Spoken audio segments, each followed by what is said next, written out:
Sanctus,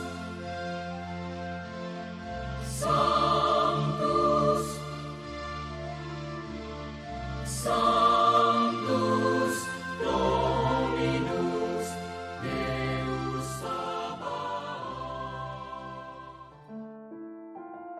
Bapak, Ibu, dan saudara-saudariku yang terkasih dalam Tuhan kita Yesus Kristus, salam sejahtera untuk kita semua.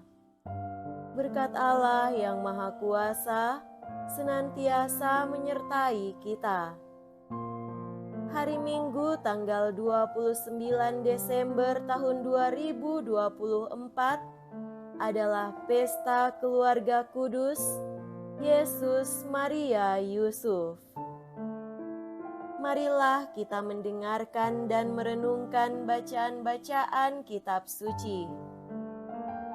Dalam nama Bapa dan Putra dan Roh Kudus. Amin. Bacaan pertama dari kitab pertama Samuel, bab 1, ayat 20 sampai 22, dilanjutkan dengan ayat 24 sampai 28. Setahun sesudah mempersembahkan kurban di Silo, mengandunglah Hana dan melahirkan seorang anak laki-laki. Anak itu diberinya nama Samuel, sebab katanya, "Aku telah memintanya dari Tuhan." Lalu Elkana, suami Hana, pergi dengan seisi rumahnya untuk mempersembahkan kurban sembelihan tahunan dan kurban nasar kepada Tuhan. Tetapi Hana tidak ikut pergi. Katanya kepada suaminya, "Nanti apabila anak itu sudah cerai susu, aku akan mengantarkan dia. Maka ia akan menghadap ke hadirat Tuhan dan tinggal di sana seumur hidupnya." Setelah Samuel disapih oleh ibunya, ia diantar ke rumah Tuhan di Silo, dan bersama dia dibawalah seekor lembu jantan yang berumur 3 tahun, 1 eva tepung, dan sebuyung anggur. Waktu itu Samuel masih kecil betul. Setelah menyembelih lembu, mereka mengantarkan kanak-kanak itu kepada Eli. Lalu Hana berkata kepada Eli, "Mohon bicara tuanku. Demi Tuhanku hidup, akulah perempuan yang dahulu berdiri di sini dekat tuanku untuk berdoa kepada Tuhan. Untuk mendapat anak inilah aku berdoa, dan Tuhan telah memberikan kepadaku apa yang kuminta daripadanya. Maka aku pun menyerahkannya kepada Tuhan. Seumur hidupnya, terserahlah anak ini kepada Tuhan." Lalu sujudlah mereka semua menyembah Tuhan. Demikianlah sabda Tuhan. Syukur kepada Allah. Bacaan kedua dari surat pertama Rasul Yohanes, bab 3, ayat 1 sampai 2, dilanjutkan dengan ayat 21 sampai 24. Saudara-saudaraku terkasih, lihatlah betapa besar kasih yang dikaruniakan Bapa kepada kita, sehingga kita disebut anak-anak Allah, dan memang kita adalah anak-anak Allah. Karena itu, Dunia tidak mengenal kita, sebab dunia tidak mengenal Allah. Saudara-saudaraku yang terkasih, sekarang kita adalah anak-anak Allah, tetapi belum nyata bagaimana keadaan kita kelak. Akan tetapi, kita tahu bahwa apabila Kristus menyatakan dirinya, kita akan menjadi sama seperti Dia, sebab kita akan melihat Dia dalam keadaannya yang sebenarnya.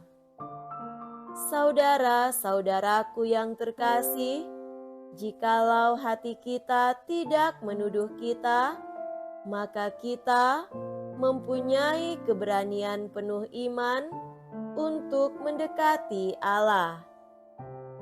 Dan apa saja yang kita minta dari Allah, kita peroleh daripadanya, karena kita menuruti segala perintahnya dan berbuat apa yang berkenan kepadanya.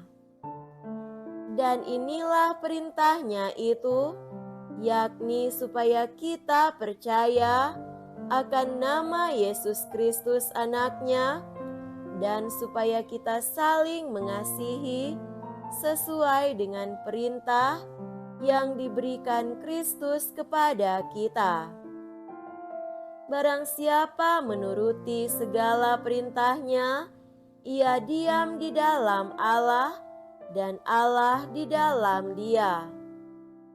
Dan beginilah kita ketahui bahwa Allah ada di dalam kita, yaitu dalam Roh yang telah Ia karuniakan kepada kita. Demikianlah sabda Tuhan. Syukur kepada Allah.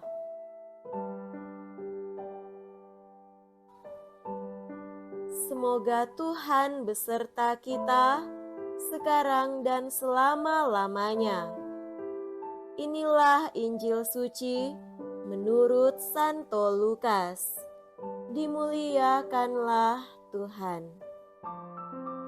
Injil Lukas bab 2 ayat 41 sampai 52. Setiap tahun pada hari raya Paskah, orang tua Yesus pergi ke Yerusalem. Ketika Yesus telah berumur 12 tahun, pergilah mereka ke Yerusalem seperti yang lazim pada hari raya itu. Seusai hari-hari perayaan itu, ketika mereka berjalan pulang, tinggallah Yesus di Yerusalem tanpa diketahui orang tuanya. Karena mereka menyangka bahwa Yesus ada di antara orang-orang seperjalanan mereka, berjalanlah mereka sehari perjalanan jauhnya, lalu mencari Dia di antara kaum keluarga dan kenalan. Karena tidak menemukan Dia, kembalilah orang tua Yesus ke Yerusalem sambil terus mencari Dia. Sesudah 3 hari, mereka menemukan Yesus dalam bait Allah. Ia sedang duduk di tengah-tengah alim ulama sambil mendengarkan mereka dan mengajukan pertanyaan-pertanyaan kepada mereka. Semua orang yang mendengar Dia sangat heran akan kecerdasannya dan tanggung jawab yang diberikannya. Ketika Maria dan Yusuf melihat Dia, tercenganglah mereka. Lalu kata ibunya kepadanya, "Nak, mengapakah engkau berbuat demikian terhadap kami? Lihat, bapamu dan aku dengan cemas mencari engkau." Jawab Yesus kepada mereka, "Mengapa kamu mencari aku? Tidakkah kamu tahu bahwa aku harus berada di dalam rumah Bapakku? Tetapi mereka tidak mengerti apa yang dikatakan Yesus kepada mereka. Lalu Yesus pulang bersama-sama mereka ke Nazaret, dan ia tetap hidup dalam asuhan mereka. Dan Maria menyimpan semua perkara itu di dalam hatinya. Yesus makin bertambah besar dan bertambah pula hikmatnya. Ia pun makin dikasihi oleh Allah dan manusia. Demikianlah sabda Tuhan. Terpujilah Kristus. Saudara-saudariku yang terkasih dalam Tuhan kita Yesus Kristus, tema renungan kita pada hari ini adalah Yesus Kristus, dasar hidup dan panggilan keluarga Kristiani. Hari Minggu hari ini adalah pesta keluarga kudus yang terdiri dari Yesus, Bunda Maria, dan Santo Yosef. Bacaan-bacaan kitab suci hari ini sebetulnya berbicara tentang dua pokok. Yang pertama, arti pesta keluarga kudus Nazaret, dan yang kedua, apa konsekuensinya bagi keluarga-keluarga Kristiani. Pesta ini hendak menegaskan bahwa keluarga kudus Nazaret adalah suatu anugerah rohani bagi umat beriman. Anugerah itu tidak lain adalah Yesus Kristus yang lahir pertama-tama dan selamanya dalam keluarga-keluarga. Ia lahir di tengah hidup suami istri dan anak-anak dalam keluarga. Ia menjadi pusat, sumber, dasar, pengikat yang menyucikan, yang mendirikan, membentuk, merawat, membimbing, menjaga dan menyelamatkan setiap keluarga Kristiani. Dengan kehadirannya di tengah-tengah keluarga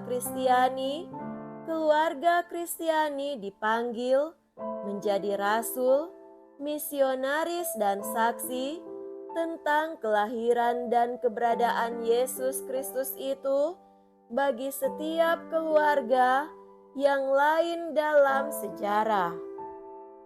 Saudara-saudariku terkasih, bacaan pertama dari kitab pertama Samuel berkisah tentang iman dan kesaksian hidup terpuji dari Hana dan Elkana suaminya di hadapan Tuhan. Setelah memohon kepada Tuhan, Hana, istri Elkana, akhirnya melahirkan anak yang sudah lama dinantikan dan diminta dari Tuhan. Setelah memberi nama anak itu Samuel, yang artinya yang diminta dari Tuhan, Hana berjanji, nanti apabila anak itu cerai susu, aku akan menghantarkan dia, maka ia akan menghadap hadirat Tuhan dan tinggal di sana seumur hidupnya. Kata Elkana suaminya, perbuatlah apa yang kau pandang baik, tinggallah sampai engkau menyapi dia, hanya Tuhanlah yang menepati janjinya. Di hadapan Eli, sang imam, Hana berkata, "Mohon bicara tuanku, demi tuanku hidup, aku perempuan yang dahulu berdiri dekat sini dekat tuanku untuk berdoa kepada Tuhan. Untuk mendapat anak inilah aku berdoa, dan Tuhan telah memberikan kepadaku apa yang kuminta daripadanya. Maka aku menyerahkannya kepada Tuhan seumur hidup, terserahlah ia kepada Tuhan. Lalu sujudlah mereka di sana menyembah Tuhan. Hana dan Elkana menjadikan buah hati pemberian Tuhan itu menjadi pusat kehidupan keluarga. Melalui anak yang dianugerahkan Tuhan, mereka mengikat rumah tangga mereka dengan Tuhan. Saudara-saudariku terkasih, pengalaman Bunda Maria dan Santo Yosef dalam Injil menunjukkan sesuatu yang lebih kentara lagi dari makna pesta keluarga kudus Nazaret. Yesus Kristus hadir di tengah-tengah keluarga ini untuk menyatakan kedekatan dan ikatan keluarga ini dengan Allah. Yesus menanggapi orang tuanya yang sibuk mencari Dia. "Mengapa kamu mencari Aku? Tidakkah kamu tahu bahwa Aku harus berada dalam rumah Bapakku?" Tetapi mereka tidak mengerti apa yang dikatakannya kepada mereka. Jawaban dan komentar Yesus kepada orang tuanya bukan sebagai sebuah perlawanan, tetapi sebuah pewartaan untuk mengingatkan mereka tentang kedudukan dirinya sebagai putra Allah bagi keluarga-keluarga Kristiani. Ia ingin mengingatkan bahwa ia menjadi pusat relasi keluarga-keluarga dengan Allah sendiri. Dia hadir dalam keluarga untuk mengikat keluarga-keluarga dengan Allah. Dengan itu, Allah menjadi pusat hidup rumah tangga. Sabda Allah adalah pusat hidup suami istri. Ia menjadi sumber, dasar, pengikat, penjaga dan penyelamat keluarga-keluarga Kristiani. Kedekatan dengan Allah harus dirawat dan dipelihara oleh setiap keluarga dengan menjadikan Yesus Kristus menjadi pusatnya. Santo Yohanes dalam surat pertamanya bersharing tentang refleksi, rasa syukur sekaligus ajakannya bagi kita. Pertama, ia menyatakan rasa syukurnya karena kita diangkat sebagai anak-anak Allah. Rasul Yohanes berefleksi, sadar, bergembira dan bersyukur atas rahmat sebagai anak-anak Allah yang sudah kita miliki dan hidupi. Dia bersharing bahwa karena status sebagai anak-anak Allah ini, kita seringkali ditolak dan dibenci oleh dunia dan orang lain. Alasannya karena mereka tidak mengenal Yesus Kristus. Saudara-saudariku terkasih, kita belajar dari kehidupan Hana dan Elkana dalam bacaan pertama dan Maria dan Yosef dalam Injil. Melalui anak-anak mereka, mereka mempersembahkan keluarga mereka dekat dengan Tuhan. Tuhan menjadi pusat, dasar, pengikat dan pemelihara kehidupan rohani keluarga. Dari situ, keluarga-keluarga Kristiani dipanggil untuk memberikan kesaksian hidup yang menempatkan Yesus Kristus sebagai pusat dan dasarnya bagi yang lain. Semoga demikian. Amin. Dalam nama Bapa dan Putra dan Roh Kudus. Amin.